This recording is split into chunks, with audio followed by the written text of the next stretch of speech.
Everyone says dating feels fake now. Yeah, that's because it is. Dating became transactional because people have become emotionally bankrupt. Dating feels fake because it stopped being about desire and turned into a deal. That's the truth. Men aren't meeting women anymore. They're entering negotiations. From the first message, it's already transactional. What do you do? How much do you make? What can you offer? Men feel it right away. You're not being felt out for connection. You're being evaluated for usefulness. And the moment a man senses that, he stops being real. He tightens up. He edits himself. He starts selling instead of being real. That's where the fake persona begins. Men didn't wake up and decide to be fake. They adapted because modern dating punishes honesty and rewards leverage. And here's the rub. If a man shows too much interest, he loses power. If he shows need, he's out. If he opens up too early, attraction drops. So men have learned the hard way. They learned to hold back. They learned to play it cool. They learned to offer just enough. And it's not because it's fun. It's about survival.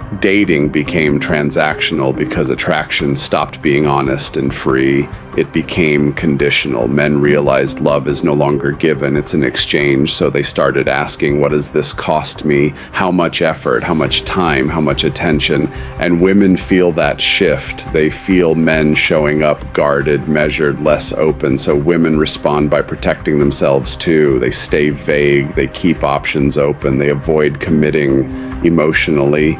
Now, both sides are withholding. That's not dating, that's bargaining. This is why conversations feel empty, why dates feel cold, why nobody relaxes. Everyone is trying to get the better end of the deal. Men feel like they have to prove value just to stay in the room, so they perform, they highlight success, they hide doubt, they pretend they don't care. And the more a man performs, the less real he feels.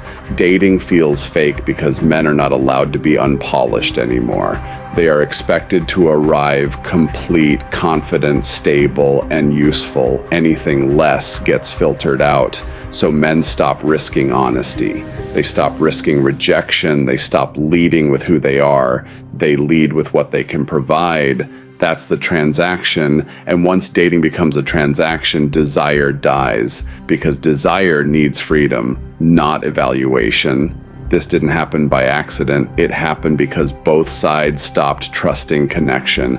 And when trust disappears, deals replace it. That's why dating feels fake, because it's no longer about wanting each other. It's about extracting value without getting burned. Dating broke when dating apps took over. That's where the switch flipped. Apps didn't just add options, they rewired perception. The average woman now gets more attention in a month than the average man gets in years. That changes how you see yourself. That changes how you see men. When your phone lights up nonstop, you start thinking it reflects your value. It doesn't. It reflects access. Attention is cheap now. When validation only costs a thumb tap, it stops meaning anything. A like requires no commitment, no risk, no intention, but repeated often enough, the brain interprets it as status. Desire gets confused with importance. Attention gets confused with value, but women get it all day, every day.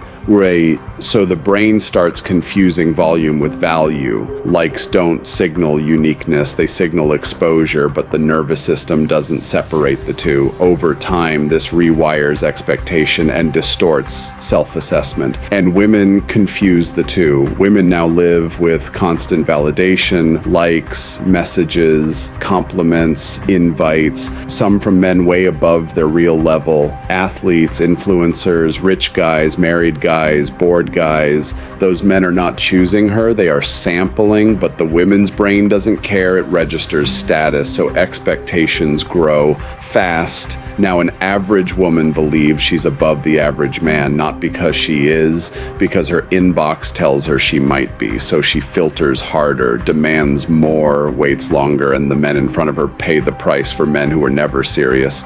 Men walk into dates already judged against ghosts. So men tighten up, they start selling instead of leading, they list traits, they prove stability, they try to justify their existence. That's not attraction, that's begging with a resume. Dating becomes transactional the moment a man feels he has to earn basic interest. And most men feel that now. Why wouldn't they? There's always another option for women, or so they think. This system rewards illusion. Most women are not as exceptional as their inbox suggests. Most men are not as disposable as the apps make them feel. But perception runs the game now, so dating turns fake. Men perform confidence instead of building it. Women chase validation instead of choosing well. Nobody speaks plainly anymore. It's all transaction. That's the system, nothing personal.